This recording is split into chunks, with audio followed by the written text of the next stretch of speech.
Hyderabad Rangareddy Mahabub Nagar MLC ఎన్నికల్లో BJP బలపరిచిన అభ్యర్థి ఏవిఎన్ రెడ్డి ఘన విజయం సాధించడం బీఆర్ఎస్ పార్టీకి చెంపపెట్టు లాంటిదని, ఈ ఫలితాలు కేసీఆర్ ప్రభుత్వాన్ని కోలుకుని దెబ్బతీశాయని ఆదిలాబాద్ ఎంపీ స్వయం బాపురావు అన్నారు.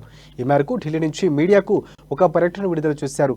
ఎమ్మెల్సీ ఎన్నికల్లో బీజేపీ అభ్యర్థి విజయం పట్ల హర్షం వ్యక్తం చేస్తూ అభినందనలు తెలిపారు.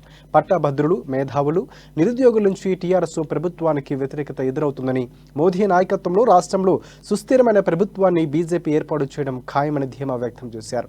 రాష్ట్రంలో పేపర్ లీకుల వెనుక బీఆర్ఎస్ పెద్దల హస్తం ఉందని, నిరుద్యోగుల ఉసురు ప్రభుత్వానికి తగులుతుందని అన్నారు. నిందితులు కఠినంగా శిక్షించాలని డిమాండ్ చేశారు. మరోవైపు కేసీఆర్ కూతురు కవిత ఈడీ విచారణకు డుమ్మా కొడుతూ లిక్కర్ స్కామ్ నుంచి తప్పించుకునేలా జిమ్మిక్కులు చేస్తుందని విమర్శించారు.